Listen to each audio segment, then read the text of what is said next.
Hi, friends. Welcome to Race to Rise podcast, a place where we discuss bite-sized wisdom nuggets with easy-to-follow practices to live a better life.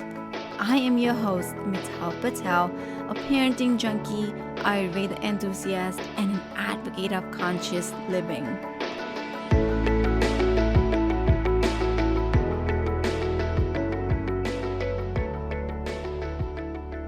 Do you ever feel like you are not a perfect parent? You are not doing, not giving you 100%. You are not a conscious parent yet. You're not a gentle parent yet, etc., etc. I certainly have felt that. And so today I want to share a perspective shift with you guys so that you understand that everything that we see on the internet, everything that we see on Instagram, TikTok, or, read on magazines or blogs, is not always the 100% reality, right? We all have ups and downs. And so today I want to share a perspective with you guys.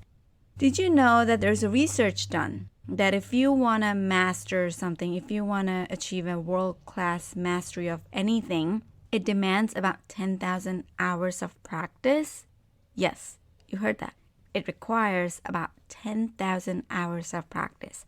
And if you convert those 10,000 hours into days or, years, it's about 5 years. It takes someone to achieve a world-class mastery or, perfection. It takes about 5 years practicing that one thing. Now, does that blow your mind or does that blow your mind? I mean, it blew my mind when I read that. I read it from a book, Outliers. The author does mention that, talents are certainly a key ingredient in the recipe of success, but there is another key, which is practice, right? For example, Bill Gates, he spent a lot of time learning computer programming.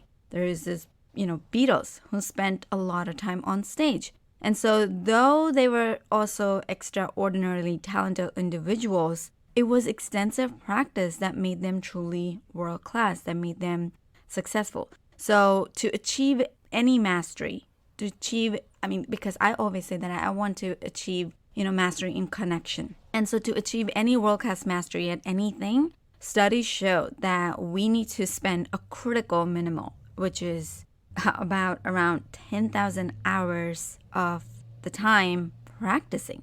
And of course, not everyone has the opportunity to spend this much time practicing something. So then we really need to drop down this expectation that I have to be a perfect parent. I have to be, a perfect conscious parent. I have to be a perfect gentle parent. There's no such thing as perfect, right? It's all about progressing. Am I progressing with whatever skill or whatever I am prioritizing right now in my parenthood journey?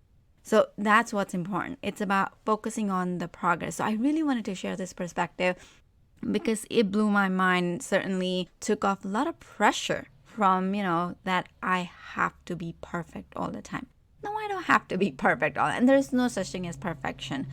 First of all, I've been working a lot on my perfection. I certainly don't bring the perfectionism in my parenthood, but I do bring perfectionism in my career. So I actually, 2 weeks ago, I want to share this little story. 2 weeks ago, I had a call with my leadership coach. And during our session, because we were discussing about why I'm not putting myself out there and why I'm not sharing my gifts and talents about, even though I have this extensive amount of course, practice, but at the same time training, being a life and success coach, I'm certified by DJ Shetty, my mentor. I've been trained to work with his framework that he uses with his coaching clients. So it's not like I don't know anything, right? But I certainly am not putting myself out there yet. Why?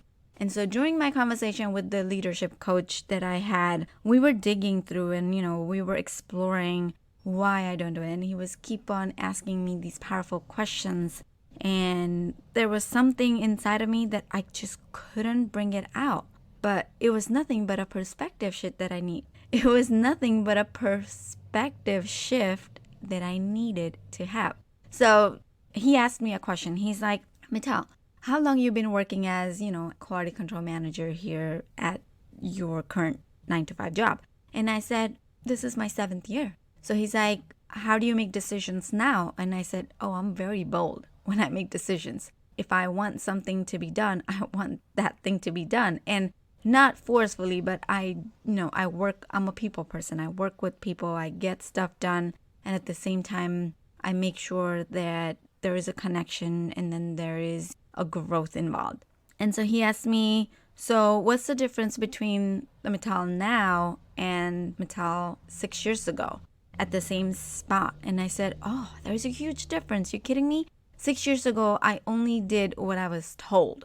And not that I didn't care if that was right. I mean, not that I didn't care. It's just I didn't have confidence or guts to say that this is wrong.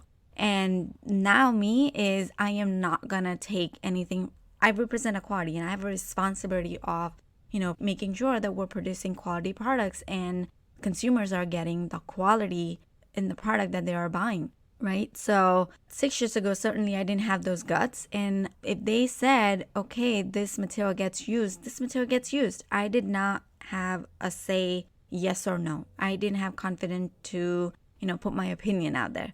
And now there's a huge difference. I prioritize quality over management. Trust me when I say that I will even go up to the CEO explaining him like, this is wrong. I will at least share my opinions. So whether they get heard or not, that's a different story. 90% of the time they do give importance to my opinions because I am the subject matter expert at the end of the day in the company. And so, but there is a 10% business decision that come where the executive management gets involved. So that's what I shared with him. And he goes like, so what's the difference? And I said, oh, it took me a lot of practice. It took a lot of work from me, right? I had to work for where I am right now. I've seen the days of ups and downs. I've practiced and I've improved. And so then he said, how long have you been doing coaching for? And I said, only about like a year and a half. So he's like, okay, 6 years and a year and a half. Does that make difference? What were you like when it was a year and a half at your 9 to 5 right now? I said, I was starting to gain the confidence. I was starting to, have that faith in my work and in my say so. So he goes like, what is different now? And what did you do to be at where you are at your job? And I said, well, I did a lot of personal development. I focused on boosting my confidence for the perfect, and then I invested in learning the skills and whatnot. So he's like, what's stopping you now? And I said, oh, that is so true. There's nothing that's stopping me. It's just I am not prioritizing what I really want to, get out of this. I'm not prioritizing up-leveling my skill. I'm not prioritizing because I am so comfortable and I have the safety net of my 9 to 5. And it's just I'm in the comfort zone. I'm so comfortable there. I am in that bubble. And, because I have 2 jobs going on, I have a job, I have a high key leading role at my work. And I'm also trying to put myself as a leader out there in my coaching business. So it's just like there are 2 things I'm trying to do at the same time and it's not working out. So what I need to do is, of course I need to practice mastering the skill of how to show up or mastering the skill of how to present myself or how to put myself out there more and how to maybe learn, how to tell better stories. So that gave me perspective that it's about practicing, right? It's about practicing, which gives me, it's not about that. I don't know where I heard or read, but it's been stuck with me that I used to say to myself, practice makes a man perfect. Practice makes a man perfect. Wrong. Practice makes me improve. Practice makes me improve. There's no such thing as perfect. So before, my destination used to be perfection. Before, my destination used to be a perfect coach, a perfect employee, a perfect scientist, a perfect mom or a perfect parent.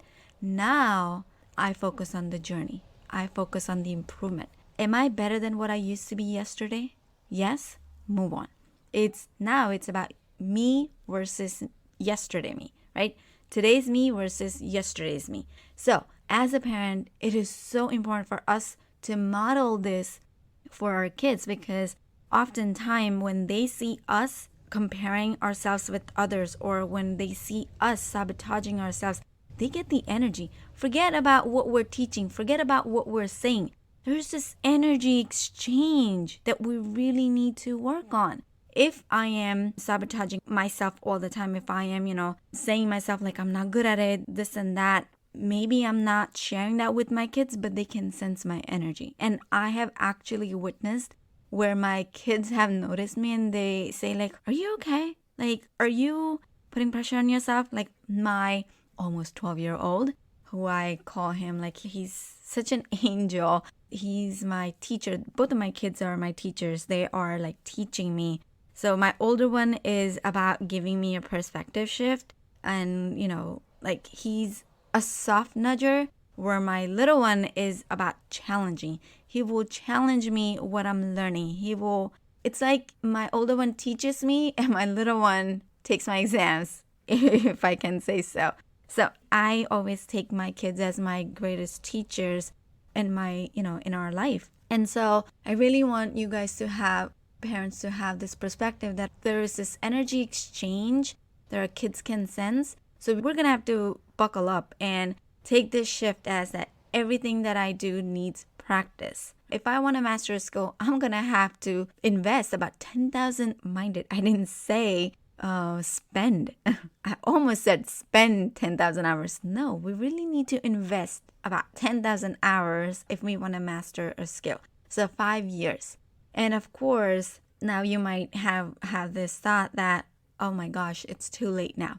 It's never too late, my friend. Start repairing. So I have tried this. You sit with your child and just genuinely apologize for something that you think you did wrong to your child. And watch the repair. Watch how the love that your children will pour on you. It's amazing how they have this forgiveness and accepting, the qualities that we really need to. We all are born with this forgiveness and accepting and all these virtues, but it's just we got so conditioned in the society and seeing each other and comparing with each other and just focusing on the destination and focusing on the goal, that we forget that we are all good inside. Like Dr. Becky at Good Inside would say, we're all good inside. All we have to do is just tap. And I really think that's where the coaching comes. The coaches come and dust off, and they actually shine the bright light to us, and we can take our treasure out that way. So focus on the skill that you want to master, but also make sure that you remind yourself that it's about practicing. So, okay, I'm not a perfect conscious parent right now, but I'm improving. I'm getting better at it. And that's all that matters for me and for my kids' better relationship. That's it for this week's episode of Race to Rise. Be sure to sign up to our email list at risewithmittal.com and join us again next time for more wisdom about life, kids, and everything in between. I am Mittal Patel, wishing you happy raising and rising.